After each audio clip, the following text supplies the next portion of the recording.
अस्सलाम वालेकुम दोस्तों, उम्मीद करता हूँ आप सब लोग खैरियत से होंगे। काफ़ी मरीज़ हमसे ये सवाल करते हैं कि डॉक्टर साहब हमें किस तरह से ये पता लगे कि हमें हाइपोथायरायडिज़्म है या तो हाइपरथायरायडिज़्म है? कौन-सी वो अलामत हैं जो कि हाइपोथायरायडिज़्म में होती हैं और कौन-सी ऐसी अलामत जो हाइपरथायरायडिज़्म में होती हैं? तो आज की इस वीडियो में हम यही जानेंगे कि हाइपोथायरायडिज़्म में मरीज़ को क्या अलामत हो रही होती हैं और हाइपरथायरायडिज़्म में मरीज़ को क्या अलामत हो रही होती हैं। तो चलें वीडियो स्टार्ट करते हैं। This is me doctor Babar Rahman, welcome back to my YouTube channel health awareness by doctor Babar. अब हाइपो जिसका नाम से ही ज़ाहिर है, हाइपोथायरायडिज़्म मीन्स के थायराइड जो हार्मोन्स हैं वो कम हो जाएँ जिस्म में।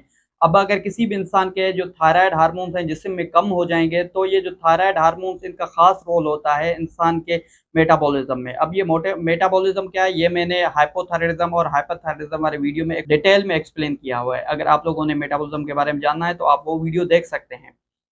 तो इस मेटाबॉलिज्म स्लो होने की वजह से हाइपोथायरायडिज्म में इंसान का जो वेट है, वज़न है, वो बढ़ने लगता है, वो इंसान मोटा होने लगता है। और अगर हाइपरथायरायडिज्म की बात करें तो इसमें T3, T4 वो जो बढ़ जाते हैं, तो उसमें इंसान का मेटाबॉलिज्म एक्सेस हो जाता है, जिसके नतीजे में उस मरीज़ का वज़न है जो वो कम होने लगता है। तो हाइपरथायरायडिज्म में वेट गेन होगा, हाइपोथायरायडिज्म में वेट कम होगा, वेट लॉस होगा।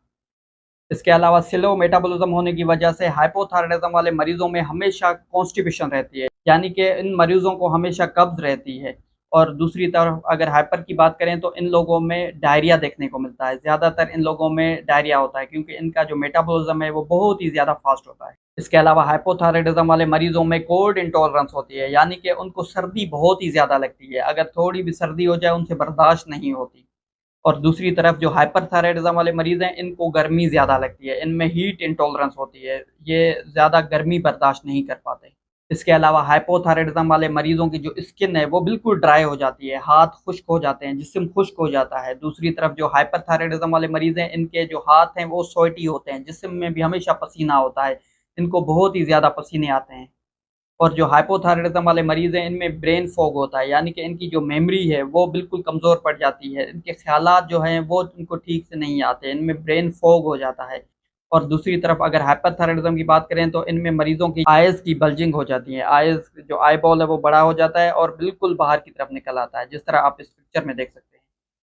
और हाइपोथायरायडिज्म वाले मरीज़ों की दिल की जो रफ़्तार है वो सुस्त हो जाती है, इनमें ब्रेडिकार्डिया हो जाता है, दिल की धड़कन बहुत ही स्लो हो जाती है। दूसरी तरफ हाइपरथायरायडिज्म वाले मरीज़ों की दिल की रफ़्तार बहुत ज़्यादा बढ़ जाती है, जिसके नतीजे में उन मरीज़ों को पल्पिटेशन यानी कि दिल की धड़कन महसूस होने लगती है।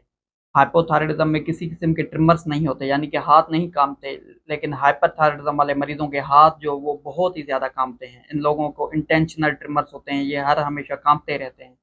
औरतों की अगर बात करें, अगर किसी औरत में हाइपोथायरायडिज्म हो तो उसमें हेवी मेंस्ट्रुअल ब्लीडिंग देखने को मिलती है, यानी कि उनमें माहवारी बहुत ही ज़्यादा आ जाती आती है।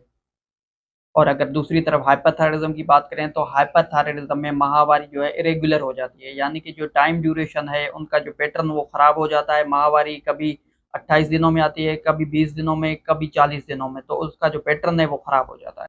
हाइपोथायरायडिज्म वाले मरीज़ों में डिप्रेशन बहुत ही ज़्यादा कॉमन है। और अगर हाइपर की बात करें तो इन लोगों में एंग्ज़ायटी बहुत ही ज़्यादा कॉमन है। तो ये तो थी अलामात। अब अगर बात करें इन्वेस्टिगेशन की, यानी कि लेबोरेटरी की, थायराइड प्रोफाइल में हाइपोथायरायडिज्म वाले मरीज़ों का टीएसएच यानी कि थायराइड स्टिमुलेटिंग हार्मोन वो जो है बढ़ जाता है, हाइपो में बढ़ता है और हाइपर में कम हो जाता है। T3, T4 है जो हाइपो में वो कम हो जाते हैं, हाइपर में जो वो बढ़ जाते हैं। अब बात करते हैं कि वो कौन-सी अलामात हैं जो कि हाइपो में भी सेम होती हैं और हाइपर में, दोनों में ये एक ही जैसी अलामात देखने को मिलती हैं। हेयर लॉस की अगर बात करें तो दोनों में, हाइपो में और हाइपर में, दोनों में उस इंसान के, उस मरीज़ के बाल जो हैं झड़ रहे होते हैं। इसके अलावा ग्वाइटर, ग्वाइटर हाइपो में भी हो सकता है, हाइपर में भी। कुछ लोगों को गलतफ़हमी होती है कि उनको हाइपरथायरायडिज़्म है, उनको ग्वाइटर यानी कि थायराइड इनलार्ज नहीं हो सकता, लेकिन इस तरह नहीं है। जिन मरीज़ों में हाइपोथायरायडिज़्म है, उनका भी थायराइड बढ़ सकता है और जिनमें हाइपरथायरायडिज़्म है, उनका भी जो थायराइड ग्लैंड है, वो बढ़ सकता है। दोनों सूरतों में इंसान में ग्वाइटर देखने को मिल सकता है। इसके अलावा होर्सनेस ऑफ वॉइस यानी कि आवाज़ का भारी हो जाना, ये भी दोनों सूरतों में होता है। हाइपोथायरायडिज़्म में भी होर्सनेस ऑफ वॉइस हो सकता है और हाइपर में भी हो सकता है। और इसके अलावा फटीग यानी कि थकावट, ये थकावट भी दोनों कंडीशंस में मिल सकती है, यानी कि अगर किसी इंसान को हाइपोथायरायडिज़्म होगा तो उसमें स्ट्रॉन्ग फटीग होगी, बहुत ही ज़्यादा थकावट होगी उस मरीज़ में।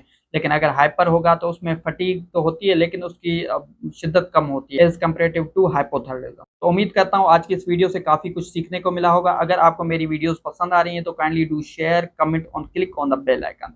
Doctor Babar Rahman signing off, thank you so much.